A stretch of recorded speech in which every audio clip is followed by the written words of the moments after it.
जिंदगी में रिस्क लेना पड़ता है दोस्तों।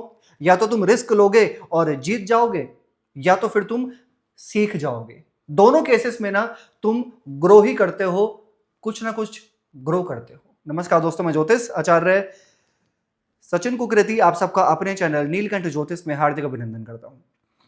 सबसे ज्यादा पूछे जाने वाला प्रश्न आज आपके समक्ष लेकर आया हूं।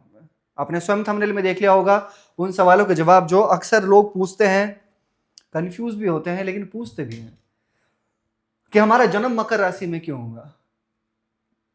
मकर राशि की सच्चाई आज आपके समक्ष लेकर आया हूं।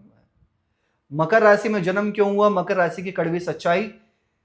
लेकिन इसके साथ साथ कुछ लोगों के प्रश्न थे कि आने वाले जो 3-4 साल है हमारे 2030 तक, शनि, राहु, केतु, बृहस्पति, ये 4 प्लेनेट ऐसे हैं जो बहुत लंबे टाइम तक एक हाउस में रहते हैं। बृहस्पति 1 साल, राहु केतु 18 महीने की 1.5 साल, और शनि ग्रह 2.5 साल। अब शनि आपकी राशि से कहां पर है, 2030 तक क्या होकर रहेगा ये बताऊंगा आपको। इसके साथ कौन सी राशियां, आपकी मकर राशि है लेकिन और कौन सी राशियां हैं जिनके साथ आपका जो एक सपोर्ट है बना रहता है। अगर वो आपकी लाइफ में है वो राशि वाले व्यक्ति, तो उनको कभी जाने मत दीजिएगा, क्योंकि कभी ना कभी वो आपके जरूर काम आएंगे और उनके साथ आपका अटैचमेंट, आपकी दोस्ती, आपका रिलेशन बहुत जल्दी बनता है। और कौन से वर्ष में इस मकर राशि का समय बदलता है, या कह लीजिए कि परिवर्तन आता है पर्सनल प्रोफेशनल लाइफ में, डेफिनेटली उस समय के बाद जरूर आता है। लेकिन पहले ना इस मकर राशि को बहुत डिटेल में समझेंगे, ठीक है, ताकि आपको समझ में आ जाए कि इस मकर राशि में ही जन्म क्यों हुआ। दोस्तों मकर राशि ना, देखिए सबसे पहले तो 12 राशियां होती है, 12 राशि में से ये 10वें नंबर की राशि है मकर राशि। 10वीं राशि है ये। अब 10th को समझो, काल पुरुष की कुंडली में जो 10वां हाउस होता है ना, जो 10म घर होता है, 10वीं राशि बनती है, वो यहां बनती है। इधर यहां 7 नंबर लिखा है, वो आपकी राशि से लिखा है, बट यहां पर 10वीं राशि आती है, ठीक है ना। और ये हाउस किस चीज का होता है, कर्म का होता है ये। अब जो ये राशि है, सबसे पहले तो एक कर्म की राशि आती है, मकर राशि होती है कर्म की। अब इनके जो अधिपत्य होते हैं, इनके राशि के स्वामी निकल कर आते हैं शनि ग्रह, सैटर्न, जिनको कर्म फलदाता बोला गया है। यानी कि सबसे पहले तो ये राशि भी कर्म की है, 10वें नंबर कर्म का होता है, और उससे बड़ी बात, इनके जो स्वामी हैं, इस राशि के जो मालिक हैं शनि ग्रह, वो भी कर्म फल दाता हैं, ठीक है। अब तीसरी बात, मकर राशि एक पृथ्वी राशि है, पृथ्वी तत्व राशि है, अर्थ साइन है। जैसे होता है ना अग्नि, पृथ्वी, वायु, जल, तो ये पृथ्वी तत्व राशि है। ये चर राशि है, चर स्थिर द्विस्वभाव होता है, तो ये चर राशि है। अब आप यहां समझ गए होंगे, पृथ्वी और चर राशि, यानी कि पृथ्वी पे चलते रहना, यानी कि पृथ्वी पे कर्म करते रहना। अब इसको और डिटेल में समझते हैं। यानी कि सबसे पहले तो कर्म प्रधान राशि है, तो कर्म करना ही आपका एक स्वभाव है, काम करना आपका स्वभाव है। और कर्म फलदाता को क्या कहा गया है स्वभाव में, कि शनै शनै, रिजल्ट मिलेगा लेकिन धीरे धीरे, स्टेबल होके, लेकिन जब मिलेगा तो मजा आ जाएगा। आप पूछते हैं ना कि हमारा जन्म ही मकर राशि में क्यों हुआ, इसलिए हुआ क्योंकि हर जगह से देखा जाए तो ये कर्म प्रधान राशि है। राशि के स्वामी भी शनि ग्रह है, खुद एक कर्म प्रधान राशि है, चर राशि है, पृथ्वी तत्व राशि है। पृथ्वी का क्या नेचर है, हर चीज को बैलेंस करके रखना। तो इस राशि का नेचर होता है, यानी कि इन लोगों का नेचर होता है हर चीज को समझना, बैलेंस करते हुए चलना। लेकिन शनि की राशि है तो अड़ियल स्वभाव भी होता है, जिद्दी, क्योंकि शनि क्या है, आपने देखा होगा कभी ना कभी, अगर आपने शनि ग्रह वाला प्रोग्राम कभी देखा होगा, कभी छोटे में बड़े में, तो इनका स्वभाव कैसा होता है, कोई कुछ भी बोल रहा है ठीक है, ये क्या कर रहे हैं, दैट्स द मेन पॉइंट। यानी कि इनको, ये किसी की जल्दी सुनते नहीं है, ये इनका अड़ियल स्वभाव, जिस चीज में अड़ गए तो फिर अड़ गए, जिद्दी स्वभाव होता है इनका काफी ज्यादा, एक चीज पर लगे रहना।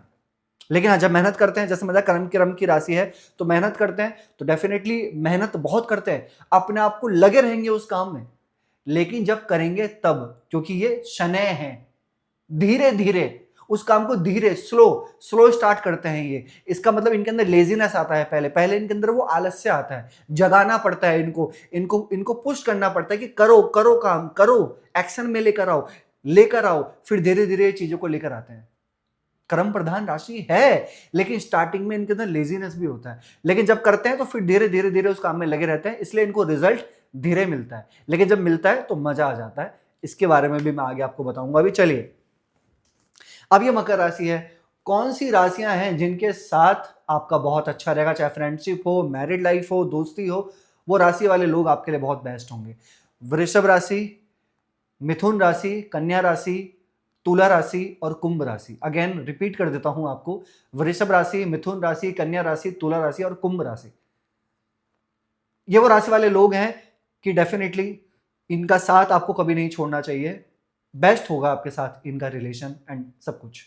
आगे बढ़ते हैं, जान लेते हैं कि कौन सी वर्ड्स के बाद मकर राशि आपके जीवन में चेंज देखने को मिलता है। कह लीजिए कि कुछ ना कुछ अपनी लाइफ में आप ऐसा देखते हैं जिसका आप काफी टाइम से वेट कर रहे थे, लेकिन हाँ फिर भी स्टिल अगर आपकी जन्म कुंडली बहुत वीक है, आप प्रॉमिस लिखवा कर आए हो कि आपका 50 साल तक कुछ नहीं होना, 40 साल तक कुछ नहीं होना, वो आपकी जन्म कुंडली में एक दोष है, वो एक अलग मैटर है। लेकिन राशि के हिसाब से भाग्य के स्वामी बनते हैं बुध ग्रह और यहाँ के स्वामी बनते हैं शुक्र ग्रह। यानी कि सबसे पहले तो जैसे मैंने बताया कर्म प्रधान राशि है, शनि की राशि है, तो 32 साल से पहले पहले बहुत अच्छा रिजल्ट देखने को नहीं मिलता। ऐसा नहीं कहूंगा कि बिल्कुल नहीं मिलता।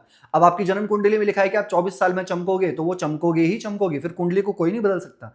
वो आपकी जन्म कुंडली में आप लिखवा कर आए हो कि आपको 24, 26, 28 में चमकना ही है। लेकिन राशि के हिसाब से 32 से पहले पहले कहते हैं ना कि मेहनत होती है, एफर्ट्स होते हैं, उसके बाद जाकर इनको रिजल्ट बहुत अच्छा देखने को मिलता है। एटलीस्ट 30 क्रॉस करने के बाद 32 में जब ये पहुंच जाते हैं ना, बहुत अच्छा रिजल्ट मिलता है इनको, मकर राशि को। अब 2030 तक क्या दिखाई दे रहा है मकर राशि, ये हम डिटेल में जान लेते हैं, है ना। अब देखिए शनि आपके कहां ट्रांजिट कर रहे हैं, शनि आपके यहां है और राहु आपके यहां है, ठीक है। अभी फिलहाल की मैं बात कर रहा हूं, केतु कहां है, केतु आपके यहां है और 2 जून 2026 को बृहस्पति आपके यहां जाएंगे, ठीक है, 7th हाउस में आ जाएंगे। अब देखिए शनि आपके 3rd हाउस में है, जून 2027 तक है ये, फिर यहां आ जाएंगे 2.5 साल के लिए, जून 2027 से आगे 2.5 साल शनि आपके 4th हाउस में रहेंगे। शनि का 3rd हाउस में होना, या तो आपने कुछ ऑनलाइन काम, कुछ मार्केट का काम, कुछ ट्रैवलिंग से रिलेटेड, कुछ व्लॉगिंग वगैरह, कुछ पब्लिक डीलिंग, या कुछ कहीं ना कुछ ऐसा कुछ काम आपने स्टार्ट किया होगा अभी 1 साल के अंदर, और अगर आपने नहीं किया तो आने वाले इस 1 साल के अंदर आप कर सकते हो। क्यों? क्योंकि 3rd हाउस होता है कम्युनिकेशन, या अपने आप को दिखाना, शो करना, ट्रैवलिंग, ऑनलाइन, डिजिटल।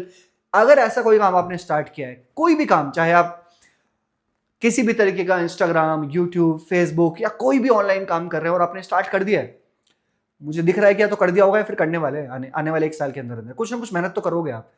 उसका रिजल्ट क्या मिलना है वो आपकी कुंडली पे डिपेंड करता है कहीं ना कहीं, लेकिन आप स्टार्ट करोगे आने वाले टाइम के अंदर, मुझे ऐसा दिख रहा है। या फिर ट्रैवलिंग से रिलेटेड, मार्केटिंग से रिलेटेड, इंपोर्ट एक्सपोर्ट से रिलेटेड, ऐसा मुझे जरूर यहाँ पे दिखाई दे रहा है।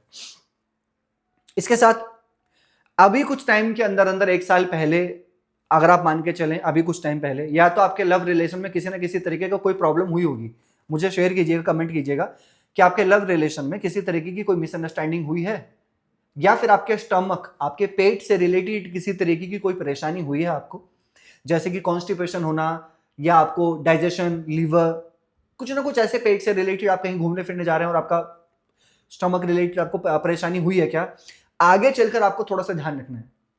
ये नहीं कहूंगा कोई बहुत ज्यादा मेजर इशू है, लेकिन माइनर है थोड़ा, ओके। और क्या क्या चीजें हैं, ठीक है। लेकिन हाँ आपका काम को लेकर बेटर है। राहु आपके 2nd हाउस में है, चतुर हैं, स्मार्ट हैं, तेज हैं, शार्प हैं आप। राहु जब तक 2nd हाउस में आपके वाणी में, राहु वाणी स्थान पे बैठने का मतलब है कि कभी कभी एकदम से किसी को बुरा लग जाना और कभी कभी अपनी वाणी से किसी को प्रसन्न कर लेना, ये 2 फैक्टर एक साथ कैसे। कभी कभी फैमिली में, खासकर फैमिली की बात कर रहा हूं, कि डिस्प्यूट कर देना और ऐसी ऐसी वाणी का इस्तेमाल करना कि सामने वाले को अच्छा ना लगे। लेकिन अपने वर्किंग प्लेस में या लोगों के सामने ऐसी वाणी कि लोग उससे अट्रैक्ट भी हो जाएं और आप काम भी निकाल लें, ऐसा भी डेफिनेटली यहां पे दिखाई दे रहा है। और हाँ बृहस्पति आपके 7th हाउस में ट्रांजिट करेंगे 2 जून को। 2 जून के बाद या तो आपका कहीं विवाह फाइनल हो सकता है, बात बन सकती है, विवाह की बातें हो सकती हैं, और हाँ आपको एक गुड न्यूज भी मिल सकती है। जैसे ही 7th हाउस में बृहस्पति आएंगे और 11th हाउस को देखेंगे, 1st हाउस को देखेंगे, आपको अचीवमेंट मिलना, आपको कुछ बेहतर होना, कोई गुड न्यूज मिलना, कोई फैमिली प्लानिंग से रिलेटेड गुड न्यूज मिलना, प्रमोशन मिलना 2 जून के बाद, ये पॉसिबल है। और हाँ मैरिज के योग भी हैं। शनि आपके 4th हाउस में आएंगे जून 2027 में, 2.5 साल के लिए फिर वहीं रहेंगे, शनि का 4th हाउस में आना, प्रॉपर्टी में रेनोवेट करना, प्रॉपर्टी परचेज करना, कहीं ना कहीं पहले उस चीज से रिलेटेड परेशान होना, क्योंकि शनि नीच के होंगे यहाँ पे आगे। 4th हाउस में शनि नीच के हो जाएंगे मेष राशि में, यानी कि पहले आप उन चीजों से रिलेटेड भागेंगे, दौड़ेंगे, एफर्ट्स डालेंगे, थोड़ी परेशानी क्रिएट होगी, लेकिन फिर वो चीज आपको मिलेगी, क्योंकि राशि के स्वामी है शनि ग्रह आपके, राशि के स्वामी शनि ग्रह आपके 4th हाउस में ट्रांजिट करेंगे नीच के होके। यानी कि पहले प्रॉपर्टी से रिलेटेड, गाड़ियों से रिलेटेड, मशीन से रिलेटेड, पहले उन चीज से थोड़ा परेशान होंगे। परेशान का मतलब ये नहीं है कि बहुत ज्यादा परेशान, परेशान मतलब सोचेंगे, एफर्ट्स डालेंगे कि मैं कहीं कोई लैंड ले लूं, कोई कंस्ट्रक्शन स्टार्ट कर दूं, कोई प्रॉपर्टी में डील करूं, कोई गाड़ी वगैरह लूं। बहुत टाइम तक आप सोचेंगे, प्रयास करेंगे, लेकिन फिर आप उसको ले लेंगे, ऐसा दिख रहा है। 2.5 साल के अंदर अंदर, जून 2027 से आने, उसके आगे 2.5 साल काउंट करो, उसके अंदर आप जरूर ले लेंगे, या कुछ ना कुछ कंस्ट्रक्शन का काम स्टार्ट करवाएंगे, ऐसा मुझे दिख रहा है। लेकिन हाँ, उस टाइम फ्रेम पे जब शनि 4th हाउस में होंगे तो माता के, यानी कि आपके मदर के joint pain, back pain, leg pain, ankle pain, इसका थोड़ा सा ध्यान रखना होगा, ठीक है। रिस्पॉन्सिबिलिटी डेफिनेटली मकर राशि को रहेंगी, क्योंकि Shani aspect to 10th house. लेकिन एक बात ध्यान रखना, साथ ही साथ आपको प्रमोशन, बेहतरीन, अच्छे ट्रांसफर, अच्छा पैसा मिलना, यह भी दिखाई दे रहा है, क्योंकि राहु आपके 1st हाउस में ट्रांजिट करेंगे। राहु जब 1st हाउस में ट्रांजिट करेंगे, वो कहता है ना कि स्मार्ट वर्क करेंगे आप। और 10th राशि में आना राहु का, आईटी, टेक्निकल, मैनेजमेंट, इंजीनियरिंग, ये सभी फैक्टर्स आपके लिए बहुत अच्छे होंगे। लेकिन केतु 7th हाउस में होंगे 2027, मैरिड लाइफ में बेवजह की चीजों को लेकर डिससेटिस्फाई ना हो आप, ओके, इस चीज का ध्यान रखना। क्या करना चाहिए आपको? सबसे पहले तो देखिए, जितना हो सकता है ना, आप गायत्री मंत्र का जाप करो, गणेश भगवान की पूजा किया करो, गाय की सेवा किया करो, शनि का बीज मंत्र किया करो, ओम प्राम प्रीम प्रोम से शनिश्चराय नमः, उगते हुए सूर्य को जल चढ़ाया करो, और डेली हनुमान चालीसा का पाठ फॉलो किया करो, ठीक है। सबसे बेस्ट उपाय है आपके लिए। कैसे लगे आपको वीडियो? लाइक कीजिएगा, शेयर कीजिएगा, बने रहेगा दोस्तों हमारे साथ में। हर हर महादेव।